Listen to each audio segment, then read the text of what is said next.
Mr. You're Chair. watching Okay. YT Now, Verse channel. second, is it Follow for correct more. na nag-sign siya ng waiver? I don't know, Mr. Chair. Why? Hindi para sa akin yung Mr. Chair. I have my investigator. No, but you're the head. Hindi na usually Ay, Sir Wilkins. Maglulukuhan ba tayo dito? no, Mr. Chair, kasi sa akin, Mr. Chair. Project mo yon. Yes, Mr. Oh, Chair. ngayon, kinuha niyo yung subject, yung supposedly suspect, without a warrant. Di ba tama? Without a warrant? Their invitation? Yes, Mr. Chair. O now, para hindi kayo makasuhan, nag-waive siya. Pumirma ng waiver, tama? Hindi ko alam, Mr. Chair, kung nag-waiver siya because my investigator, sila yun, Mr. Chair eh.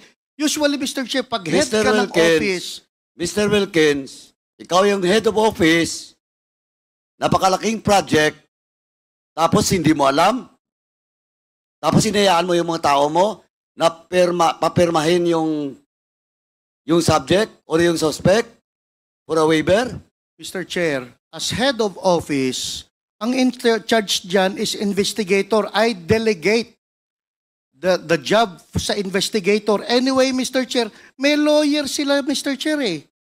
But in that case, Mr. Wilkins, are you not liable if ever there will be a violation of the rights of because you're just at the head and there is an investigator?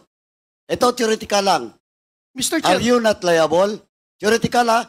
Hindi ko sinasabi na he has all the basis of his overclaim. usually, Mr. Chair, sa... Hindi nga. At tinatanong ko, theoretical. Hypothetical. Theoretical. Are you liable or not? No, Mr. Chair. Why? Dahil hindi naman... But you are the head of Yes, Mr. the office. Yes, Mr. Chair.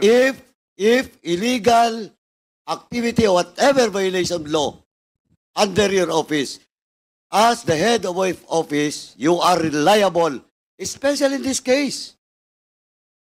Especially in this case, this is a very big project Thank you for watching. of your office.